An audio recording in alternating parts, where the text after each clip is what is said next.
You walk into a courtroom. 12 people sit in the jury box, ordinary citizens summoned to decide guilt or innocence. But here's the twist. Before they ever hear a word of testimony, they've already spent hundreds of hours watching crime labs on TV solve murders in 42 minutes. They've seen DNA results pop up instantly. They've watched fingerprint matches appear with a dramatic beat. They've seen forensic scientists who never make mistakes, never wait on backlogs, never testify with uncertainty. So here's the question. When those jurors sit down to deliberate, are they expecting real science or TV science? And if they're expecting TV science, does that change the outcome of real trials? This is the CSI effect, or at least the version of it you've probably heard. But what if I told you the most widely believed CSI effect might not actually exist? Let's get into it. Hey, coworkers. Welcome to Coworkers in Crime, the podcast where office chatter meets crime discussion. I'm Rachel. And I'm Crystal. Yes, we really do work together. And yes, we're totally obsessed with true crime. From water cooler whispers to cold case deep dives, we're here to bring you stories that keep us chatting way past our coffee breaks. So grab your coffee, lock your desk drawer, and let's get into this week's case. So let's start with the popular version, the one prosecutors have been talking about since the early 2000s. The idea that jurors who watch CSI expect high-tech forensic evidence in every case, and if they don't get it, they acquit. This version shows up everywhere in legal commentary, news coverage, in prosecutor trainings. The Legal Information Institute defines it as jurors placing a heavy emphasis on forensic science, believing it is 100% accurate and should be produced in every criminal case. Right. The idea that jurors have become picky, like no DNA, no crime, no conviction. Exactly. But when researchers actually looked for evidence of this effect, they didn't find much. A major Stanford Law Review analysis found virtually no empirical evidence suggesting it is a real phenomenon. Do prosecutors cling to the CSI effect because it gives them an external explanation for acquittals instead of examining weaknesses in their own case? Ooh, that's a good question. Like, I don't want to believe I did that wrong. Is it like, this isn't why I lost the case? It's Especially when you understand. take so long. I mean, trials take, most things don't even go to trial because there's typically a settlement or a plea, but when you spend that much time waiting for trial and then it finally happens and they acquit them, I mean, if the glove doesn't fit, I mean, what a silly reason with all the other stuff. When you look at everything as a whole and then you're like, oh, well, this is what they clung to at the end. I could see why they think that, and maybe in rare cases, but Let's talk about what the data actually says. Oxford's Handbook of Law reviewed the research and concluded that while legal actors believe the CSI effect is real, the evidence for it is extremely thin. And Kimberly Ann Podias, whose work is foundational in this area, found something even more interesting. Most studies show that forensic TV dramas actually benefit the prosecution, not the defense. So instead of jurors demanding more evidence, they're actually more likely to trust forensic evidence because TV taught them it's infallible? Is that what you're saying? Exactly. Yeah, exactly. Podless found that shows like CSI frame forensic science as objective, scientific, and almost always correct, which can make jurors more likely to trust prosecution narratives built on forensic testimony.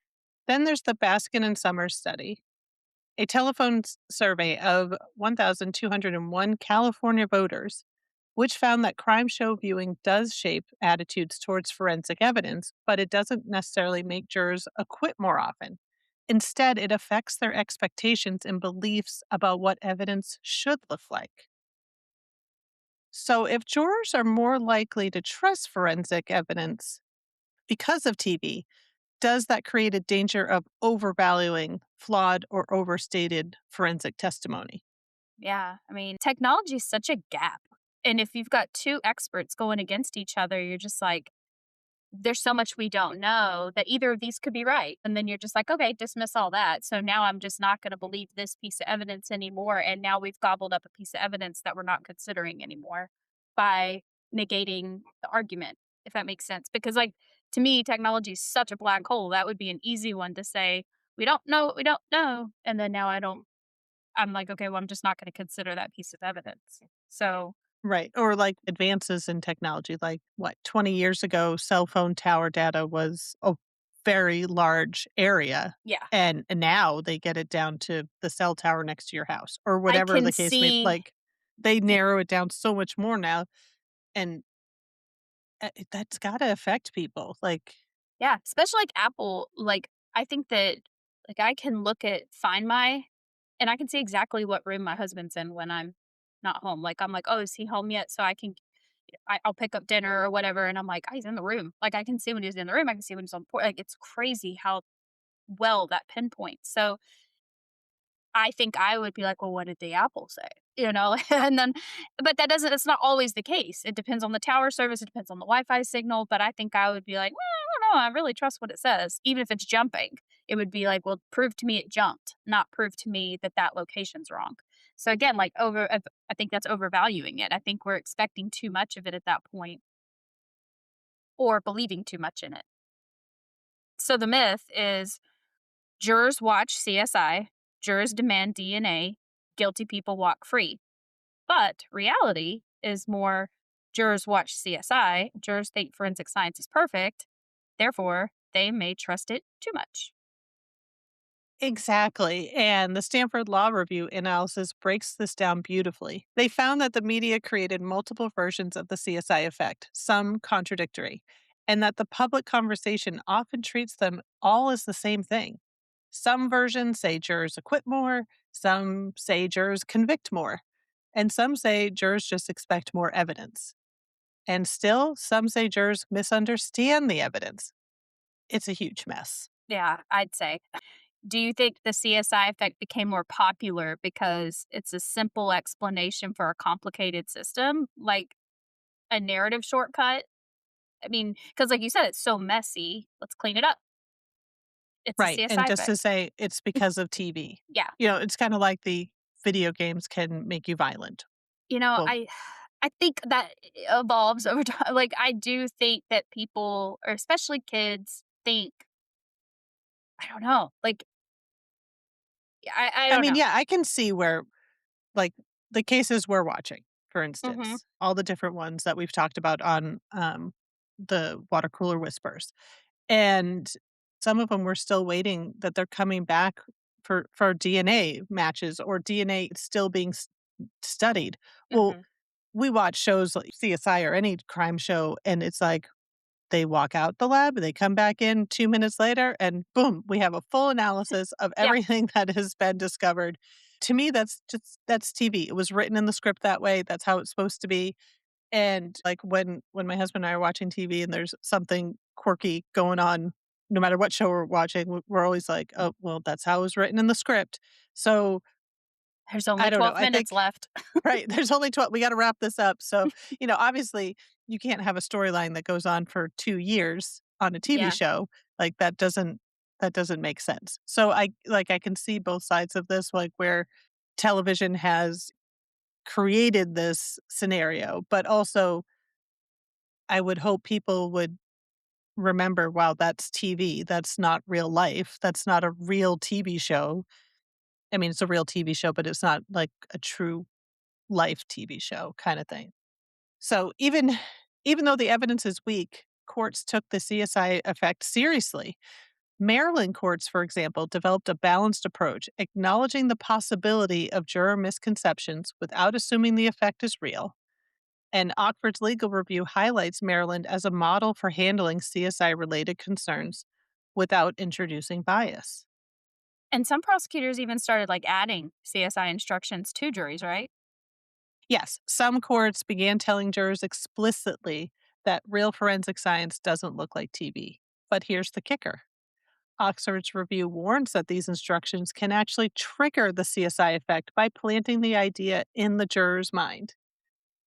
So, if courts warn the jury about the CSI effect, are they accidentally creating the very bias that they're trying to prevent? To me, that's a yes, because I might not be thinking about it, and then you tell me, and I'm like, oh, yeah. Oh, Yeah. yeah. Yeah. "Oh, you're right. That's supposed to come back, like, the next day," or they said it was a match, and it's whatever the cases may be, and so I think, yeah, I think they if they address it, if it wasn't already in the person's mind, they're planting that seed, and now that would be all I would think about. I'd be like, "Hey, right." Yeah. Like the self-fulfilling prophecy, right? Yeah. Like, yeah. And that's my favorite part. Like the idea that the CSI effect might be real only because people believe it's real. Like Yes. Schrodinger's CSI, Schrodinger's cat. Schrodinger's Yeah. cat, Schrodinger's fingerprints. All of that. Yeah, exactly. So Oxford's review calls this out directly. Widespread belief in the CSI effect may create a self fulfilling prophecy. If prosecutors think jurors expect more evidence, they may change their strategy. And if judges think jurors are confused, they change their instructions. If defense attorneys think jurors trust forensic science too much, they adjust their cross examination. The system shifts, not because the jurors changed, but because everyone thinks the jurors have changed. Yeah. It's it's interesting because you hear from jurors after, and I really think like cameras in courtrooms and things now are really changing that. You're getting to hear from the jurors what they think. You saw it too. You got to see the things that the juror didn't get to see because the jurors were dismissed or pulled out or whatever. So you never know what they're thinking. But when you get to hear what they're thinking and they're like, yeah, I was highly disappointed that this didn't happen and that didn't make sense to me, like, oh, they're pretty much thinking what we're thinking. But they also don't have all the information we have, or they have I can see what this person is doing all the time and I'm feeling the vibe in this room. I don't know. It kind of just brings a whole bunch of things about behaviors of jurors. And like, is the CSI effect actually a mirror reflecting anxieties of the legal system more than the behavior of the jurors? It's so That's messy. it is. I don't think there's an actual answer for that because and what happens in one trial may not happen in another trial, even if it was the same type of evidence presented in both. You have two different juries, and I think how they interpret the information that they're given um, And at how any are given time. on the person charged? Like, is it someone that seems genuine and believable, or is it someone that seems cold and callous and calculated? That's going to impact the way that I feel about the evidence you're showing me. It just does. So let's talk about the real danger: forensic science being treated as flawless. Published research shows that forensic dramas frame forensic technicians as heroes and their tools as infallible. But in reality, DNA labs have backups. Fingerprint analysis is subjective. Bite mark evidence has been widely discredited, and hair microscopy has led to wrongful convictions. Yet jurors exposed to TV may assume all forensic evidence is scientific, objective, and error free. Yeah, and that's terrifying because wrongful convictions often hinge on overstated testimony and forensic testimony. So, if jurors trust evidence too much, how do we protect the defendants from flawed science or perceived science? Yeah, I think that they're doing a really good job of jurors coming in and saying this person is cloaked in innocence, and then you just have to prove it wrong. So I think that's really the best thing to lean on at that point, because if you can get the jury to say, "Hey, Crystal is completely innocent. We're going to poke holes in that." And I think that if people truly start from a place of innocence and there's not a flaw in that, it may help protect those defendants from flawed science, because I believe you're innocent. So I'm like, that sounds quirky. Does that make sense? Am I saying that well enough? Yeah, Because if no, I that if I makes truly believe your innocence, then the science is junk. If it's not absolutely like you just put her there. yeah, I mean, I think we all have to start from the place of everyone is presumed innocent until proven guilty, and that is what the evidence is supposed to do, is to prove or disprove guilt. So, I think if we start from that basic, which I feel like we've gotten away from, everyone's Media. guilty now. Because social You media gotta and prove their innocence yep. because of social media, the 24/7 access to news that we have nowadays. And with social media, people can just add their 2 cents in. And then, that's how rumors start and wrong information gets going. But let's go back to that Baskin and Summers study, the one with 1,201 California voters. They found that crime show viewing does shape expectation, but it doesn't necessarily change verdicts.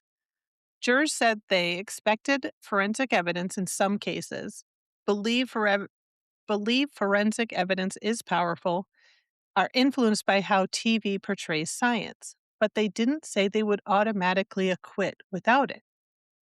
Yeah. So jurors aren't unreasonable. They're just influenced by the world they live in. So would that mean that the legal system adapts to jurors' expectations, or should jurors be educated to adapt to the legal system? And I mean, I think I've always wondered, like, why wouldn't they just let lawyers be jurors? Because they understand things and they see things objectively, but it's supposed to be a jury of your peers. Over you can't intentionally overeducate a jury. It's supposed to be based on the world that we live in. And it's supposed to be from a jury of your peers. So I don't know. What do you think? Like, should it be more that the legal adapts to the jurors, or the jurors adapt to the legal? I think there's a common middle ground between the two. I don't think we completely reshape the legal system, but you also don't want jurors coming in too educated on a particular. I mean, that's why they have the polls for the jury before you're even selected to be on.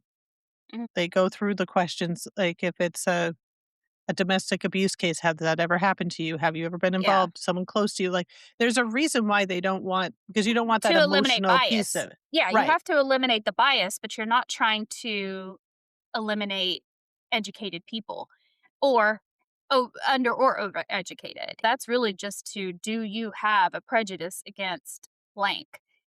And that to me is well enough. If you are wanting someone to look at this dissectively, that's why you ask for a bench trial. If you're wanting someone to look at it without all the human factor, that at least that's my thoughts. Like, why would you choose to have a judge hear your case instead of a jury of your peers? And in my Because mind, the it's, evidence could be too yeah, complicated. because Not it's too too complicated for people emotional, to or yeah, right, too it's too emotional, emotionally hard to separate. I could see the legal system just needs to adapt to the jurors' expectations and be sure that they're paying attention. and that's why you have those experts that come in to testify to educate the jury on the information. So, yeah, I don't think you want I think there's a middle ground that would have to be covered. So, the Stanford Law Review analysis found that media coverage amplified the CSI effect far beyond what the evidence. It became a cultural phenomenon, a shorthand explanation for acquittals, a talking point in legal conferences, and a headline friendly narrative. It's like the super predator myth: catchy, scary, and wrong. Exactly. And once a myth enters the legal bloodstream, it's hard to get it out. So, where does this leave us? If the CSI effect isn't what people think it is, what should courts actually be worried about? Oxford's review suggests focusing on juror education, not warnings, not fear, not assumptions. And Podless agrees that the real issue is how forensic science is framed culturally as perfect, objective, and heroic. Which is dangerous because forensic science is a human system and humans make mistakes. So, if you're designing a jury and the jury instruction to address forensic misconception, what do you include and what do you leave out in that case? I mean, that makes it so incredibly nuanced. And that's the problem. I think we're trying to put a one or a zero in front of something that's too nuanced to do that, and therefore causing a bigger mess. Yeah, and I think each case is different based on what is introduced. If we're talking about a cold case from years ago, yeah, you're going to have to introduce that DNA and that explain how it doesn't break down or, it's been stored properly or whatever. So I think the jury instructions really have to be specific to the case so that you don't influence the jury. You don't plant that seed to get them thinking, oh, this wasn't perfect science. It wasn't this. It wasn't that. It wasn't like it was on TV. So this is where we've landed so far. The CSI effect isn't a simple story about juries demanding DNA. It's about a complex cultural phenomenon shaped by media, fear, and misunderstanding. Maybe the real lesson is, when we let TV shape our expectation of justice, we risk misunderstanding the system we're supposed to be evaluating. I mean, what was that history of case we did? The Double double jeopardy one. Jeopardy? I Yeah. mean, that's exactly what that makes me think of. We thought, oh, yeah, I could just walk up to him in the middle of a parade. No, you can't, ma'am. Like, that's not how it Different, works. right. Exactly. But that brings us to a bigger question. If TV helped create these misconceptions, could TV also help fix them? Dun dun. Duh. And let's talk about that because this is where the conversation never really seems to get any airtime or people don't hear it. If crime shows helped create the CSI effect, could they also help curb it? Media scholars writing in the Oxford Research Encyclopedia of Criminology point out that the issue isn't that crime shows are unrealistic, it's that they're consistently unrealistic in the same direction: fast, flawless, high tech, always conclusive. So, what would it look like if shows made small, intentional changes? And the shows that I'm talking about are the crime shows, True not the crime. true crime reenactment Right. shows. Like, we're talking the CSIs, the Law and Order. And it's probably the same for the medical side of it. I'm not just saying the true crime side of it. Like, all the medical dramas, I'm sure if we watch those with a doctor or a nurse, are you okay? He tried to rip Jafar wants to be part of this episode. He's like, "Hey, hold me," and then he Wrong tried to episode. yeah. Yeah, where were you before? Um, yeah, good. Yeah. So, you know, if these shows were to make intentional changes, what does that look like? Yeah, and we're not talking about, like, turning CSI into a documentary, just nudging the portrayal closer to reality without losing the drama. So, here are a few changes researchers say would make a real difference. Show inconclusive results more often. Real forensic labs produce inconclusive findings constantly. Partial prints, degraded DNA, mixed samples. But TV shows almost never show that. Even one episode per season where the lab says, we can't make a determination, would help to recalibrate these expectations.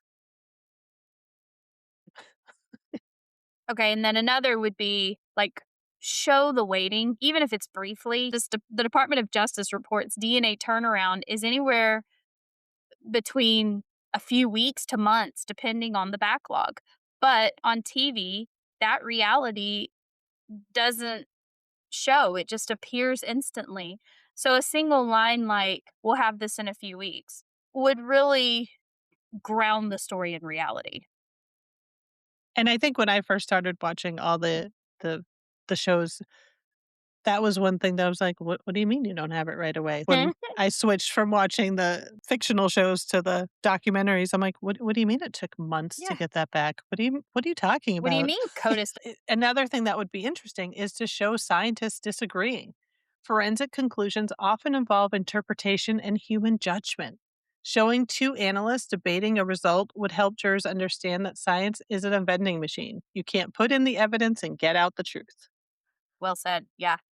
I mean, and then like show the limitation of certain techniques. Some forensic methods have known limitation, like bite mark analysis and like the hair microscopy you were talking about. Even fingerprint analysis, they have said that there's a serious lack of evidence showing how those standardized results have errors, and there are a rate of errors. Um, Crime shows could acknowledge these limits without derailing the plot, basically. And then show defense experts. TV almost always shows forensic science working with police, rarely with the defense teams. But in real trials, defense experts are essential for challenging overstated or flawed forensic testimony. Even just one storyline where defense expert is the hero would shift cultural expectations. Yeah, I mean, like, I was at, actually a work event, and while we were there, there was a convention for Cellbrite was there, and I was like, "I wanna go over there." Like, I don't wanna go sit with them. So, like, every time I saw them walking around, I, like, identified their name tags, and every time they were walking, I was like, "Hey, what y'all doing over there?" And I got to talk to a few of them, and they were like, "It is wild what you find in people's cell phones and what you can figure out and, like, circle down to." So, I mean, showing those in shows, I think, would help with that digital footprint side of things. and helping people understand them a little better because there's definitely a knowledge gap. So let's dive through our thought provoking questions for the segment, Rachel. Maybe we're gonna call these like theoretically or hypothetically or Things let's to just think think about, about things it. to ponder. Yeah. So like if a crime show started portraying forensic uncertainty more realistically, would audience accept it? Or would they see this as less entertaining? Well, I know that personally, I would find it probably better, Mhm. more realistic to, yeah, that's how it happens in the real world. Yeah, but we're deep into it. Like we watch Yeah, all we of are. that stuff. But I think I definitely would be more interested. I'd be like, yeah, that's exactly what happens. 'Cause there's conflict in the world, right? Like, you and I might not always agree on an episode or something, whatever. We might disagree on something, but you see these shows, and it's like, nope, that everybody gets along. We all think the same thing. Like, you can't have 5, 6 people on a team looking into something and you all think we're going in the same direction. No. Like, Yeah, no. true. So I think it'd be more like to see human dynamic and those power struggles or whatever. I think that would be interesting to see in TV show. Maybe I'm alone in that little island, but I think it'd be I a think lot so. more interesting. I don't think so because, like, I watched this jury breakdown after Court Richard's trial, and they asked Judge M at the end. They said that the judge came in and talked to them because they were all kind of like, it only took them 3 hours to come up with an answer. And they were like, "Ooh, like, that was that too short?" Like, then they started really feeling bad. Like, there's a guilt, I think, that waves over them after they convict somebody. And the judge came in and was just like, "What questions do you have? Is there anything I can help with, or what thoughts do you have?" And the jury said that he told them, anytime you can get 12 people in a room and they agree on anything, you made the right choice.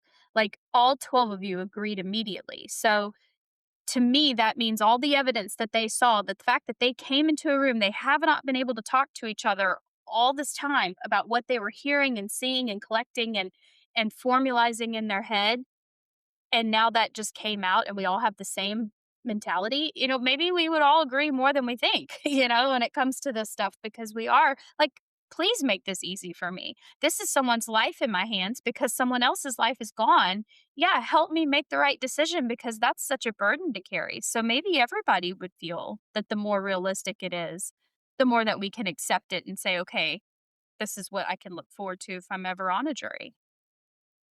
Right. So, do you think writers have a responsibility to portray forensic science accurately? Or is their only responsibility to tell a compelling story? Do you remember how mad I was after Double Jeopardy? Well, it was after we did our episode on Double Jeopardy, not so much the movie, but Because I gave those writers, like, I was like, "Yeah, they obviously went and did their homework." And then once I found out they didn't and it was just a compelling story, I was so disappointed. So maybe, I don't know, like, at least tell us that this is, like, in a perfect world, like, put in the beginning, like, this objects is and not mirror legal advice. objects and mirror closer than they appear, like, I don't know, give me something. Like, this just doesn't seem right. So I feel that they have a responsibility to set the stage. Either tell us, like, this is dramatized for television and entertainment purposes at the beginning. They used to do that. Like, just tell us it's a dramatized version of what actually happened, or do your homework and, Make like, it, allow me to learn something from yeah, this. that's how I feel about it. Like, either tell me up front that this is not legal advice, nor should you take it because it's for entertainment only, or do some homework. Make it realistic. I think we're gonna keep coming back to Double Jeopardy as our Yeah, because I think that was the first, like, jarring Hollywood effect, and I think this is a very good parallel to that episode. it really is. So, maybe the real solution isn't to make crime shows less dramatic. It's to make viewers more aware of the differences between drama and reality. But even small changes in how forensic science is portrayed could help jurors walk into the courtroom with expectations grounded in the real world, not the TV world. And that's the heart of the CSI effect, not just that jurors are unreasonable, but they're human. They're shaped by the stories they consume. And if we want a justice system that works, we have to understand the stories that are shaping it. Yeah, just get more It's like what you always say, realistic. what the the justice system can't work for the best of us if it doesn't work for the worst of us. What is it? Yeah. What's that saying you always say? That's a Peter Tragos from The Lawyer, He says if the justice system can't work for the worst of us, it won't work for the best of us. And I 1000% agree with him, especially after watching everything. I mean, look at that case that's coming back. 2 cases are being retried right now. The Letitia uh Stotch, is that her name? She's getting retried after, this, like, evil stepmom. It's such a horrible, horrible, horrible story. We have to go through that again, but there's a reason that she's getting a retrial, and the Murdaugh case, like, he's getting another trial, and I'm so curious about those things, like, what will we learn differently in these? We've seen retrials, right? But this is where you see someone was convicted and without a shadow of a doubt. It wasn't like a case that had ambiguity in it. So, yeah, I mean, I think we're seeing with the cameras in courtrooms that this CSI effect is fixing itself because it is solving what TV shows did. If you can watch a trial and watch things play out in real time, I mean, we are fixing that. So I feel we're doing the due diligence if people want to watch it and if people care enough about a certain case. Um, that is creating more and more true crime. I don't like calling them junkies or groupies or, like people who care about true crime. I think it's just that we're so aware of everything around us because we get to see how it plays out, you know? I don't know. Yeah, I feel it's more definitely attuned. yeah, it's definitely different now that cameras are in the courtroom. And I think that does help to offset some of the Hollywood stuff that happens because you're like, "Oh, this doesn't go to trial immediately, and then it's 10 minutes later wrapped up and court is done." No, these trials can take weeks, not Mhm. just, "Let's wrap it up in an hour." And again, I get it. It's the entertainment industry, we gotta tell the story, we gotta hook people in, you wanna keep them there. Having a world where people differ in opinion or the evidence doesn't make sense or can't be proven, is that gonna keep people watching? Is that gonna keep the ratings up? It's interesting though, because I can say from my point of view, having watched all these fictional shows and then now watching the nonfiction shows, it's like, well, what? It's not that quick? What do you mean it's not that quick? Yeah. So, And you're also like, even in trial, you're seeing how long it took them. I mean, multiple trials, especially. Who knows what we'll hear of Murdaugh this time that we didn't hear last time because they've had more time. They've been able to see this is what was the big smoking gun in the first one. Let's go back and explain that a little bit better. it'd be interesting to see if the prosecution comes up with anything Yeah. different too. Maybe there's stuff they didn't introduce Mhm. because they didn't feel the need to, Yeah. and now we're gonna hear some new stuff. So, yeah, Because it'll be you've heard all the naysayers, like all the people who are saying, "Well, here's why I didn't think he was." And it's like, "Oh, well, because we didn't bring it up, but I will bring that up next time." I will say watching the lawyers I watch on YouTube is the fascinating thing about it is how much they are learning because they've said like, "We get just as much out of this as you guys do because we're hearing what jurors think in real time." I mean, you have your own private group of jurors you're watching a court case with, and they're telling you like, well, this doesn't make sense because of this. And the lawyer's like, I would have never thought about that. I wouldn't even have considered that. But this is how half the people in this chat heard it. I mean, just imagine how much smarter our judges are getting, and I don't know. To me, that is changing the way things are looking because they're getting to reflect, and the people in the courtroom are watching these live streams through interns that are watching chats and really figuring out, oh, that didn't go over well. Change your attitude tomorrow. I have seen cross examinations end one day and pick back up the next day in the middle of cross examination, and that lawyer has changed his attitude because people were so turned off by the way he was talking. So, I mean, we are changing what jurors experience anyway already so quickly. So I'm confident that's going to happen here too. I do think that's going to happen. I agree. Well, this was a fun one to look into. Yeah, I this one enjoyed it, was. Yeah, I just like I like all these little smoking gun moments and that right? seem yeah, we got to just dive into those today. Don't forget that we do have our phone lines open now. So if you want to leave a message for us that we can play in our next history of, maybe you can come up with a topic and tell us something that you know. Until next time, Bye, coworkers. bye, coworkers.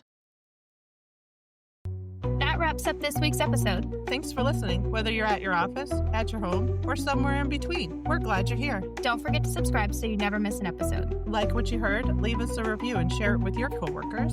Got a case you want us to cover or office drama that feels criminal? Send it to us at coworkers.crimepodcast@gmail.com or check the episode notes for all of our social handles. Until next time, coworkers. Stay curious, stay safe, and stay caffeinated.